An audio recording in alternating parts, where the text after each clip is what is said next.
이혼해도 괜찮은가요? 라는 제목으로 하나님 말씀을 증거하겠습니다.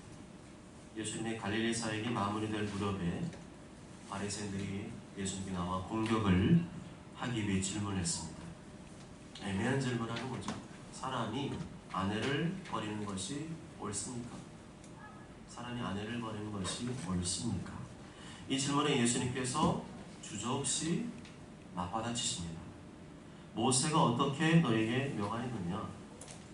모세는 이혼 증서를 써주어 버리기를 허락했습니다. 이 바리새인들이 뭘 주장한 거죠? 이혼은 합법 아닙니까? 이혼을 해도 되는 것이 아닙니까? 모세가 그렇게 말했지 않습니까? 모세는 이혼 증서를 써주어 버리기를 허락했습니다. 모세는 이혼 증서를 써주기만 하면 아내를 버려도 된다고 그랬습니다. 그렇지만 이 대답은 신명기 24장 1절에서 4절의 말씀을 곡해하고 왜곡하고 비틀어서 해석한 것입니다. 모세는 이혼을 허락한 적이 없습니다. 이혼을 해도 된다고 말하는 것이 아닙니다. 그게 핵심이 아니었습니다. 그런데도 바리새인들은 자기들 입맛에 맞게 말씀을 비틀어서 해석을 합니다. 당시는 지독한 남성 중심의 사회였죠. 그 당시에는 여자는 사람으로 취급을 하지 않았습니다. 사람을 셀 때에도 여자 아이들은 세지를 않았어요. 아주 지독한 남성 중심의 사회에 그 시대상의 영향을 받아서 남편이 아내를 버리는 것은 괜찮다, 이런 식으로 해석을 해버린 거죠. 사람들이 좋아하는 해석을 한 겁니다. 사람들이 원하는 해석을 한 것입니다. 사람들이 기뻐해주고 박수 쳐주는 해석을 한 것입니다. 대중적인 지지를 많이 받을 수 있는 해석을 해준 거죠. 인본주의 해석입니다. 아주 지독한 인본주의 해석이죠. 사람이 아내를 버리는 것이 옳습니까? 이 질문을 받은 예수님께서 그들의 마음의 완악함을 지적하십니다. 너희 마음이 완악함으로 말미암아 이 명령을 기록하였거니와. 너희들이 완악해서 그랬다는 거죠. 너희들의 마음이 완악해서 그런 기록을 쓰라고 하는 것이다.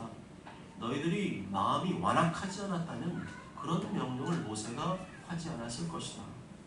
완악하다는 말은 고집이 세다, 완강하다, 다루기 어렵다, 말을 잘 안 듣는다, 그런 뜻을 가지고 있습니다. 바리새인들은 예수님 말씀을 어지간히 안 들었어요. 아주 안 들었어요. 예수님 말씀하면 귀를 막아버렸어요. 하나님께서 당시에 남자들이 여자들을 막 함부로 대했거든요. 그래서 이 여자 마음에 안 들면 이혼을 써서 버려버리고, 또 새 여자 맞이하고 마음에 안 들면 또 버려버리고, 여자는 그냥 뭐 종처럼, 짐처럼, 물건처럼 그냥 사고 팔고 막 그런 식으로 취급을 했습니다. 하도 당시의 남자들이 여자들을 함부로 대하니까 여자의 권리와 인권을 보호해주기 위해서 모세에게 이혼 증서를 써주어라. 이혼 증서가 없으면, 이게 없으면 어디 가서 일을 못하는 거예요, 여자들이. 합법적인 모세의 그 명령을 따라서 이혼 증서를 받으면 남편이 버리더라도 거기서 어떻게든 좀 먹고 살 수 있는 길을 열어주라는 의미였지, 모세에게 이혼 증서 써주라, 그런 아내를 버려라, 그런 뜻이 아니었다는 겁니다. 완전히 뒤집어서 비틀어서 해석을 한 거죠. 자기들 입맛에 맞는 대로 남성 중심 사회, 남성을 위한 그러한 자기들 취향에 맞는 해석을 해버린 것입니다. 이렇게 말씀을 자의적으로 자기 마음대로 해석하는 것, 자기 입맛대로 해석하는 것, 말씀을 비틀어서 해석하는 것, 대단히 조심해야 됩니다. 왜냐하면 하나님의 본래 의도하신 뜻과 정반대의 해석을 할 수가 있기 때문이죠. 하나님께서 A라고 말씀했는데 인간들이 비틀어서 해석을 하면 B가 될 수 있는 거예요. 신천지, 하나님의 교회, 안사홍, 요하이징, 구원파, 이런 이단들의 공통점이 뭡니까? 성경은 똑같거나 비슷해요. 그런데 해석을 비틀어버리죠. 그래서 이단인 겁니다. 에덴 동산에서 마귀가 뱀 속에 들어갔습니다. 뱀이 하와에게 슬금슬금 다가왔어요. 그 다음에 유혹을 합니다. 그런데 하와가 성역 공부를 어지간히 하고 있어요. 말씀에 대한 기억이 없어요. 그러니까 이 뱀이 누구한테 접근해요? 하와한테 접근한 겁니다. 말씀을 잘 알고 있는 직접들은 아담에게 접근 안 한 거예요. 또 남자는 더 논리적이잖아요. 샥 와가지고 하와가 뱀이 하와를 위하는 척 샥 와가지고 이제 말을 하는 거예요. 하와, 먹어도 안 죽어. 선악과 먹어도 안 죽는다니까. 너희가 결코 죽지 아니하리라. 그건 그냥 하나님께서 그렇게 하면 좋다고 말씀한 거지 꼭 그렇게 하면 안 된다고 말씀한 게 아니야. 먹어도 돼. 오히려 선과 악을 분별하는 능력을 갖게 될 거야. 그렇게 마귀의 소리를 듣고 선악과를 바라보았더니 죄에 대한 두려움이 사라져버렸어. 하나님께 대한 두려움이 사라져버렸어. 여자가 그 나무를 본즉 먹음직도 하고 보암직도 하고 지혜롭게 할 만큼 탐스럽기도 한 나무인지. 죄에 대한 두려움을 제거하는 것이 마귀의 소리입니다. 죄에 대한 죄책감을 제거하는 게 마귀의 소리입니다. 죄를 지으면 죄책감을 가져야 정상이고 죄에 대한 두려움을 가져야 정상입니다. 만일에 죄에 대한 죄책감을 제거하고 죄에 대한 두려움을 제거하면 담대히 죄를 지게 되는 거죠. 하와가 그랬습니다. 사람들이 동성애가 죄가 아니고 인권이라고 하니까 동성애에 대한 인식이 바뀌고 있습니다. 자꾸만 그런 소리를 들으니까, 그런 교육을 받으니까 동성애를 죄라고 생각하지 않고 인권이라는 생각을 갖게 되었습니다. 아니죠. 이게 비틀어서 마귀의 소리입니다. 말씀을 비틀어서 해석하는 것. 하나님께서는 A라 그랬는데 B라고 비틀어서 해석하는 것. 이게 바로 마귀의 소리죠. 하나님께서는 죄라고 했는데 죄가 아니라 인권이라고 얘기하는 것. 동성애는 죄가 아니라 자기 취향, 성적 자기 결정권이라고 얘기하는 것. 이게 바로 말씀을 비틀어서 해석한 마귀의 소리입니다. 바리새인들은 지금 무슨 해석을 하고 있는 거죠? 마귀의 해석을 하고 있는 거예요. 마귀의 소리를 듣고 마귀식으로 해석을 하고 있습니다. 바리새인들은 예수님 말씀에는 귀를 기울이지 않고 마귀의 소리에 귀를 기울이고 마귀의 생각으로 해석을 했어요. 그러니까 입만 열면 자꾸만 이상한 소리를 했죠. 그들의 영이 얼마나 마귀에게 붙잡혀 있는지 예수님 말씀을 듣고도, 지금 현장에서 예수님 말씀을 듣고도 자기들의 해석을 바꾸지 않습니다. 고집합니다. 포기하지 않습니다. 고집이 세고 자기 주장이 강하고 남의 말을 안 듣고 다루기 어려운 사람들이었어요. 예수님 말씀에 하면 완악한 사람들이었죠. 내 주변에 그런 사람들이 있다면 그 사람들이 바로 이 시대의 바리새인이라고 보시면 됩니다. 하나님의 말씀을 비틀어서 해석을 하고 하나님 말씀이 이렇다고 말해도 자꾸만 안 듣고 귀를 막고 비틀어서 자기식으로 해석을 하고 자기 원하는 식으로 해석하고 꼭 그래야 돼? 꼭 그래야만 되는 거야? 이런 식으로 자꾸만 따지고 또 이의를 제기하는 것, 이게 다 뭐예요? 하나님 말씀을 따르지 않겠다는 마음이 드러난 거죠. 성경은 성경대로 해석해야 되는 줄 믿습니다. 시나 비유나 상징이나 어떤 묵시나 특별한 표현이 아니라면 문자 그대로 이해하고 해석해야 될 줄 믿습니다. 앞뒤 문맥 흐름 보면 거기에 의미가 나오거든요. 그 뜻이 나오거든요. 그냥 그만 딱 잘라서 보면 안 되고 앞뒤 문맥 흐름을 잘 보고 이 말씀이 무엇을 의미하는가를 해석을 해야 바른 해석이 나올 수 있는 겁니다. 하나님은 순수한 사람을 좋아하십니다. 하나님 말씀 앞에 아멘으로 반응하고 순종하는 사람을 좋아하십니다. 하나님 말씀을 자꾸만 토달고 이의제기하고 꼭 그래야 돼? 비트는 거 아주 싫어하세요. 왜냐하면 성경은 하나님의 말씀이기 때문입니다. 성경의 기본적인 가르침은 이혼을 금지하고 있죠. 모세가 이혼의 길을 열어놓은 게 아니에요. 그들의 완악함 때문에 여자들이 인권이 없기 때문에 완전히 쓰레기처럼 버려지기 때문에 그것을 막기 위해서 이 버려진 여자, 남자들의 그 욕심과 정욕으로 버려진 여자들이 살 수 있도록 이 여자들에게 이혼 증서를 써주라는 것이지 이혼해도 된다고 말한 게 아니었습니다. 그 다음에 하신 예수님 말씀 보면 정확하죠. 6절에 보면 6절 다 같이 읽어볼까요? 시작. 창조 때로부터 사람을 남자와 여자로 지으셨으니 이러므로 사람이 그 부모를 떠나서 그 둘이 한 몸이 될지니라. 이러한즉 이제 둘이 아니요 한 몸이니 그러므로 하나님이 짝지으신 것을 사람이 나누지 못할지니라 하시더라. 아멘. 우리는 이 예수님의 설명을 눈여겨봐야 됩니다. 바리새인들은 이혼에 대해서 물었잖아요. 이혼은 되는 거 아닌가요? 모세 그때 말했잖아요. 이혼에 대해 말은 예수님 뭐래 말씀했어요? 결혼의 원칙과 기준에 대해서 말씀하셨어요. 우리가 주님 다시 오실 때까지 꽉 붙들어야 되는 결혼에 대한 원칙과 기준을 말씀해 주셨습니다. 지금 이 시대의 모든 흐름, 시대의 흐름, 사회적인 흐름, 학문적인 흐름, 가치관, 문화, 전통 무시할 수는 없지만 그것이 우리 하나님의 사람들이 붙들어야 될 절대적인 기준은 될 수가 없습니다. 세상의 풍조는 나날이 바뀌고 변해져 가고 있죠. 목사님들 만나면 하는 말씀들이 이구동성으로 10년 전과 지금 너무 다르다는 거예요. 사람들의 의식이나 생각이나 가치관이 10년 전의 사람들과 지금에서 너무 다르다는 거예요. 사람이 만든 법도 전통도 그 생각 기준도 계속 변합니다. 변하는 것은 절대가 될 수 없잖아요. 변하는 것은 절대 기준이 될 수 없습니다. 그때는 사람들이 이렇게만 말하더니 이때는 또 그냥 아니라 그래. 이게 어떻게 절대적인 기준이 될 수 있나요? 사람이 만든 것은 절대 기준이 될 수 없다는 것입니다. 우리는 변하지 않는 것을 붙들어야 됩니다. 영원히 변하지 않는 것을 붙들어야 됩니다. 그리고 주님은 창세기 말씀을 가져와서 말씀하신 거예요. 이걸 붙들어라. 사람들이 말하는 기준 아니고 세상 기준이 아니고 하나님과 그분의 말씀을 기준으로 해석을 해보라는 것입니다. 창조 때로부터 사람을 남자와 여자로 지으셨습니다.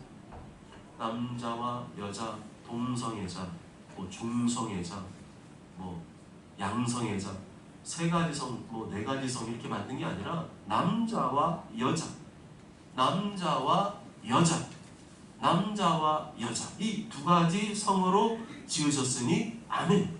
하나님은 이렇게밖에 안 지으셨어요. 남자와 여자예요. 남자와 여자가 한 남자와 한 여자 결혼해서 한 몸을 이루는 것이 결혼이지. 여기 남자와 남자끼리 결혼하고 여자와 여자 결혼하고 하나님은 그렇게 말씀한 적이 없습니다. 인간의 완악함 때문에 인간의 더럽고 부패한 죄성 때문에 자기 욕심과 정욕, 육체의 재미와 쾌락을 즐기기 위해 자기들 마음대로 그것도 괜찮다고 말하는 것이 하나님은 그렇게 말씀한 적이 없어요. 이러므로 사람이 그 부모를 떠나서 그 둘이 한 몸이 될지입니다. 요새 또 좀 이상한 일들도 있더라고요. 일본 사람, 미국 사람 보면은 남편은 안 하고 부인이 셋, 넷이 같이 사는데 한 집에서. 그거 결혼 아닙니다. 그건 시대 풍조예요. 악한 풍조입니다. 죄악된 풍조입니다. 예수님 뭐라 그랬어요?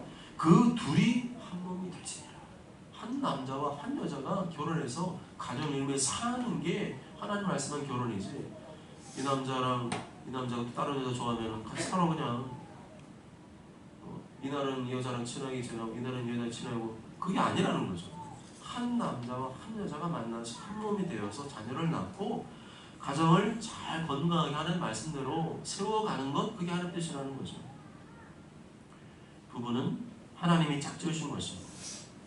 믿음의 사람과 믿음의 사람 만나서 결혼하는 것이 하나님의 뜻입니다.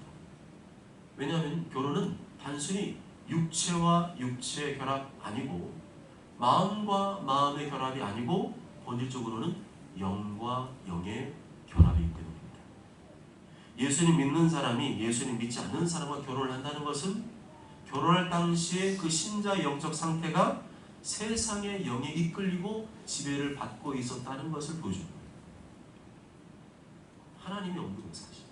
하나님 믿는지 모르겠지만 온갖 생각이나 마음속에 세상으로 가득 찼고 그러니까 세상 남자가 좋은 거예요. 세상 남자, 예수님 안 믿는 사람 만나서 결혼하는 거죠.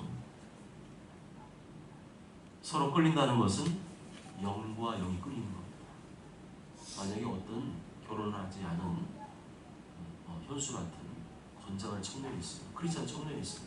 그 청년이 믿음이 굉장히 좋아. 성령 충만해. 근데 그 사람이 예수님 안 믿는 사람이 끌릴 수 있나요? 못 끌려요. 만약 현수가 예수님 안 믿는 미국에 굉장히 날씬한 키가 170 넘고 금발에 보기만 해도 눈이 막 깜빡깜빡해지고 차마 쳐다보질 못할 정도로 그러한 마음에 흠모한 여인이 나타났다. 그런 자꾸만 끌린다. 그럼 현수가 지금 어떤 상태예요? 1대라는 거거든요. 성령 충만하면 그런 것보다 뭘 보겠어요? 아, 저 사람이 예수 믿는 사람일까? 함께 다 평생 하나님을 섬기신 사람일까? 하나님 말씀으로 정말 가정을 아름답게 만들어가고 같이 함께 교회에서 신앙생활하고 정말 하나님 뜻을 이루며 살 수 있는 그런 하나님 보시기에 기뻐하신 배우자일까? 그런 생각이겠죠. 오, 와우, 어메이징. 저런 자가 내 눈앞에 왔다 갔다 내 근처에 저런 자가 있다니 꼭 붙들어야지. 세상의 영의 지배를 받으면 세상의 기준으로 끌리게 돼 있어요. 그럴 때는 아, 이거 하나님 뜻이 아니에요. 하나님 뜻인가 봐. 내 마음의 저 여자가 떠나가지 않아. 집에 와도 그 여자만 생각나. 기도할 때 그 여자만 생각나. 하나님 뜻인가 봐. 아니죠. 성령 충만하면 정말 저 여자가, 저 이성이 하나님을 믿는 사람인가, 예수님 믿는 사람인가. 그리고 교회만 다닌다고 신앙생활 잘하는 거 아니잖아요. 교회 다니면서도 개떡같이 사는 신앙생활 사람 많잖아요. 그런 사람 만나면요 똑같아요. 교회 다니면 똑같다니까요. 사는 게 맨날 뭐 세상 사람 똑같이 사는데 무슨 뭐 가정 예배 되자면 예배를 드리겠어요. 뭐 기도는 기도를 하겠어요. 맨날 뭐 프로하고 NBA, MLB 그런 거 보고 정신 못 차렸어. 풀어놓은 거나 보고 뭐 주식이나 보고 맨날 이러지 무슨 묵상을 하겠어요. 뭐 기도를 하겠어요. 뭐 오늘 수예배 가자. 오늘 우리 새벽기도 한번 드려볼까 이런 얘기 하겠어요. 그런 사람 만나봐야 그런 상태의 사람 만났다는 거는요 죄송한 얘기지만 영광에 끌린 거예요. 내 믿음의 수준이 그 정도밖에 안 되니까 그런 사람 더 원하는 거예요. 여하튼지 간에 하나님 뜻을 따라서 믿음의 사람과 결혼했든지 하나님 뜻과 다르게 비신자와 결혼했든지 간에 지금 부부가 되었다면 그것은 하나님께서 짝지으신 부부로 인정해야 된다는 겁니다. 그렇지만 본인의 선택과 결과에 대해서는 책임을 져야 돼요. 믿지 않는 사람과 결혼을 하게 되었을 경우에 겪게 되는 신앙적 갈등, 다툼, 본인이 져야 될 십자가입니다. 이게 결혼하신 분들은 알겠지만 너무 무겁습니다. 교회 가는 것도 별로 좋아하지 않고 신앙생활 열심히 하려고 그러면 그게 미쳤냐고 얼마나 그게 가슴 아픈 일입니까?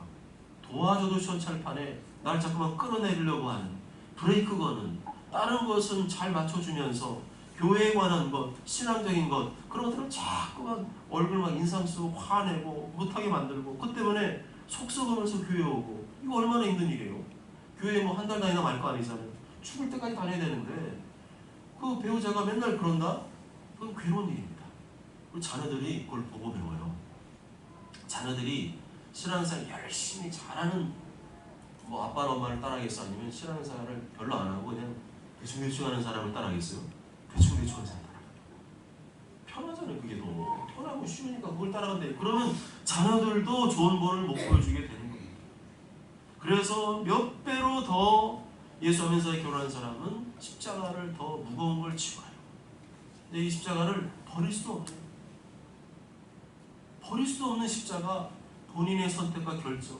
그 당시 영적으로 성령 충만하지 못해서 그냥 세상적인 기준으로 그냥 세상적인 드라마나 뭐 넷플릭스 나오는 그런 드라마, 그런 로맨스 그만 꿈꾸다가 그런 자 만나서 결혼을 해봤더니 진짜 죄인이구나. 너무너무 죄인이구나. 그때는 그렇게 좋아 보이고 그렇게 잘생기고 매너 좋고 예쁘고 좋았는데 살아보니까 죄인이야. 힘든 거죠. 결혼을 해보니 너무 무겁다고 내려놓을 수 없는 십자가, 그 책임을 끝까지 다해야 되는 거죠. 결혼제도는 누가 만드셨을까요? 하나님이 만드셨죠. 그렇다면 결혼의 원칙과 기준은 누구의 뜻에 맞춰야 됩니까? 하나님의 뜻에 맞춰야죠.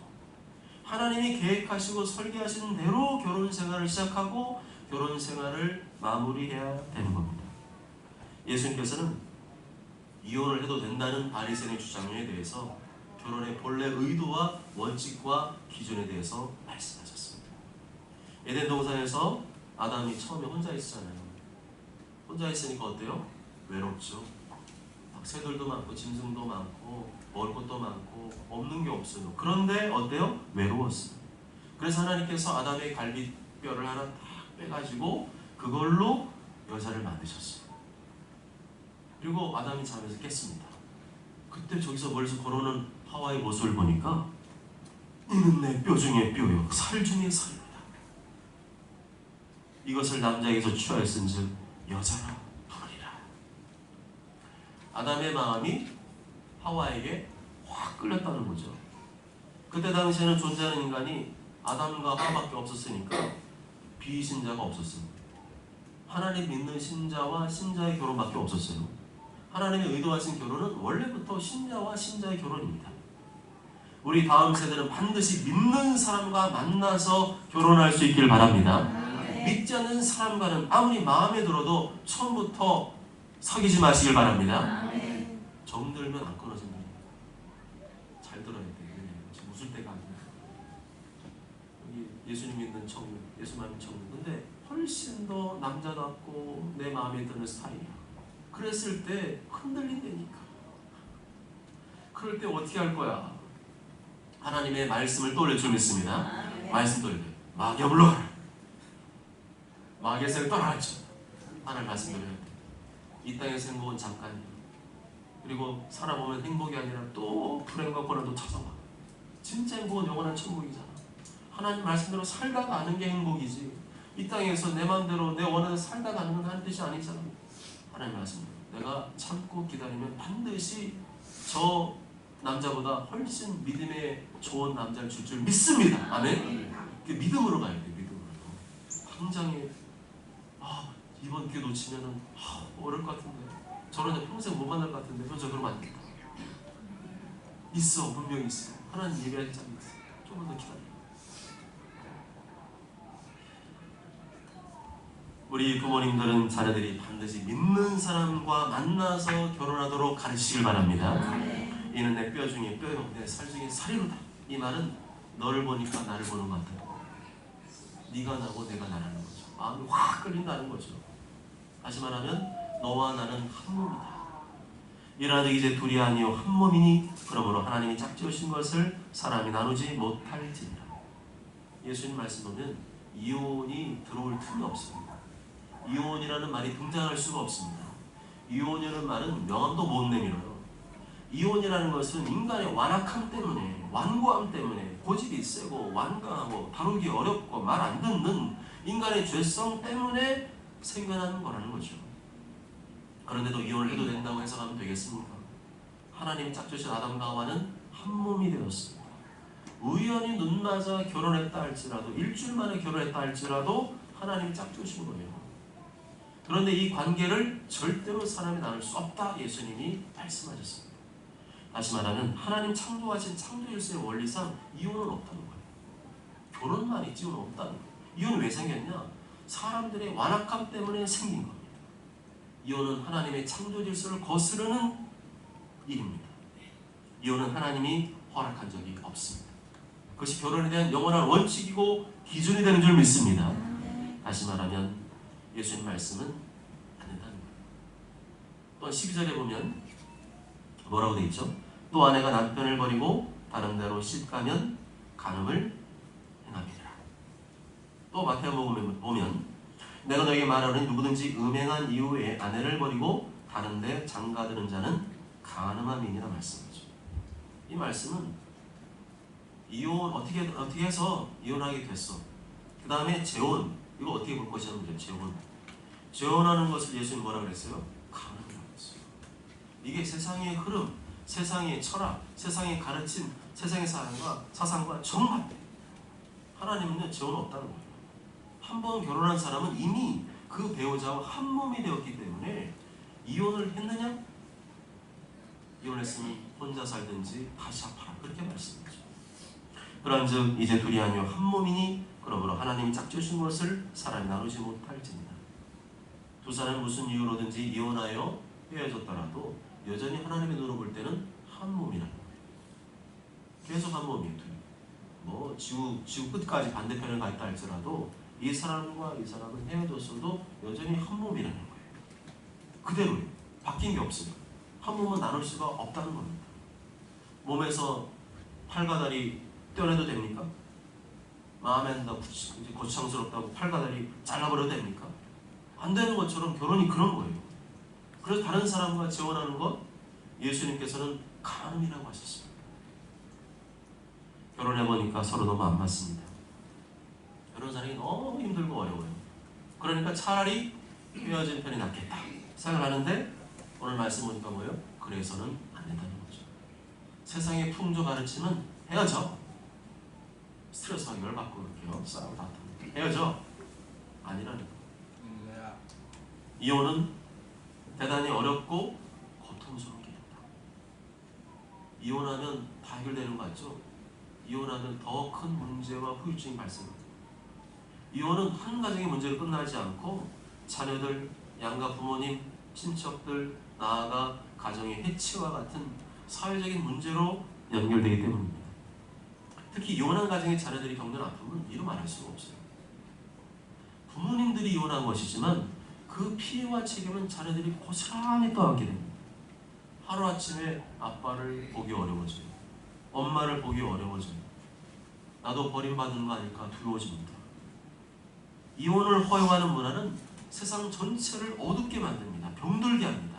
가족의 해체, 아이들의 방황, 우울, 낙심, 좌절, 슬픔 이어지게 됩니다.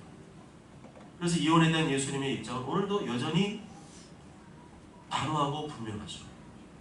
일하자기 이제 둘이 아니요 한 몸이니 그러므로 하나님이 짝지으신 것을 사람이 나누지 못할지니라.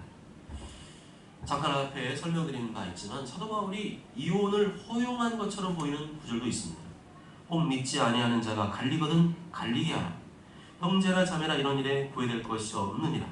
그러나 하나님 화평 중에서 너희를 부르셨느니라.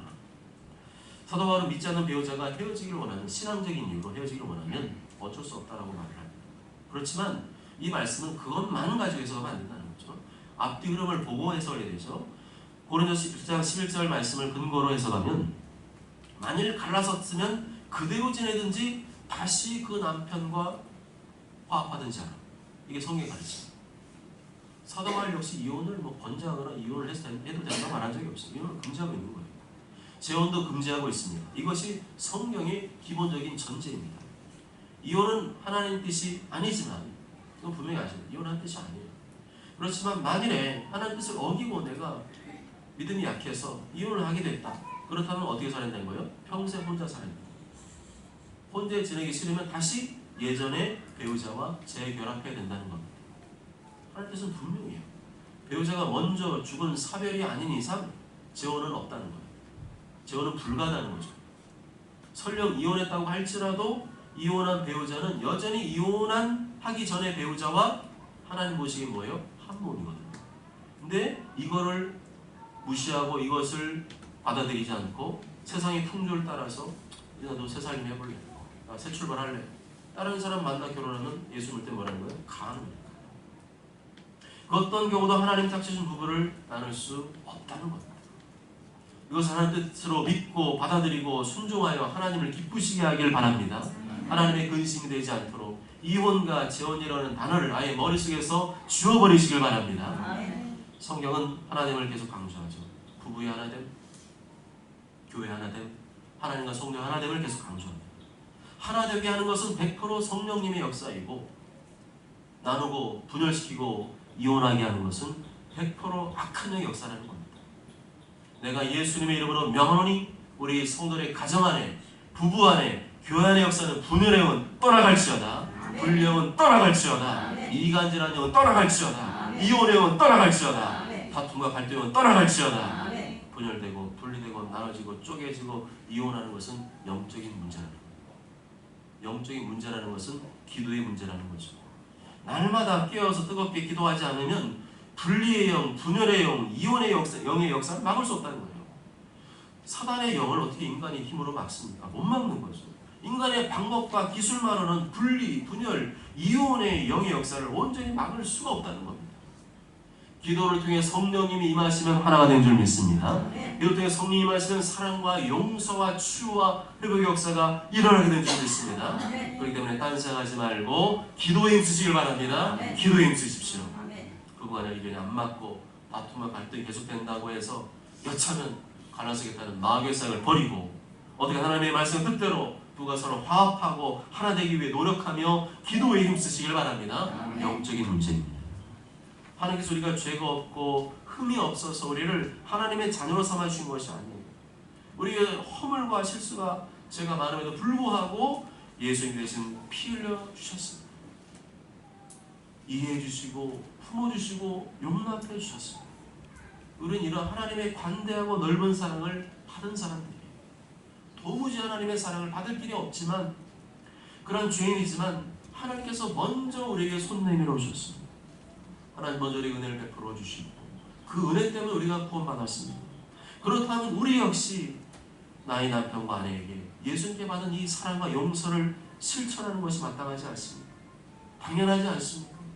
그렇게 사는 사람이 진실로 예수님의 사랑과 용서를 받은 하나님의 자녀가 아니겠습니까?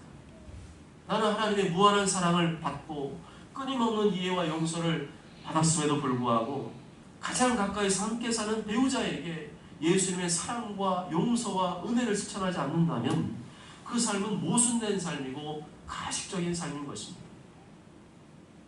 러시아에 있었다면 배를 타고 바다에 나갈 때는 한 번 기도하고, 전쟁에 나갈 때는 2번 기도하고, 결혼할 때는 3번 기도하는 말이 있습니다.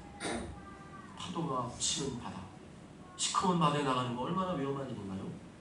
서로 싸우고 죽이는 전쟁터에 나가는 것 더 위험한 일이죠. 그런데 그보다 더 위험한 일이 뭐라는 거예요? 결혼하는 일. 결혼하는 뜻이니까 결혼을 해야 됩니다. 그렇지만 결혼할 때는 그러한 것들보다 더 많이 기도하지 않으면 안 된다는 것을 인생의 선배들이 가르쳐 주었습니다. 그만큼 결혼이 중요하다는 거죠. 결혼생이 그렇게 쉽지 않다는 겁니다. 결혼하고 나서 바꾸려고 하면 안 돼요. 물을 수도 없어요. 이혼할 수도 없어요. 다른 사람과 재혼을 할 수 없어요. 배우자는 자동차 타이어 바꾸듯이 갈아 끼울 수가 없잖아요. 그럼 얼마나 좋겠어요. 갈아 치우면 되죠. 부부가 자녀에게 보여줄 수 있는 최고의 본보기는 뭡니까? 부부가 하나 되는 것입니다. 그러면 자녀들이 좋아해요. 자녀는 즐거워합니다. 행복해합니다. 자녀는 딴 걸 바라는 게 아니에요. 엄마 아빠가 서로 행복하게 잘 지내는 거예요. 그런데 우리 집에만 들어오면 여차하면 엄마 아빠가 헤어질 것 같아요. 서로 말도 안 해요. 맨날 싸워. 두렵고 불안한 기운이 자녀들에게 자꾸만 느껴집니다. 그것은 가정의 불행이고 교회의 불행이고 사회 전체의 불행인 것입니다. 모쪼처럼 모두가 부부는 하나님께 짝지으신 것이며 이혼과 재혼은 하는 뜻이 아님을 기억하고 단 한 가정도 이혼의 아픔과 고통을 겪는 일이 없기를 주님의 이름으로 축복합니다. 아멘.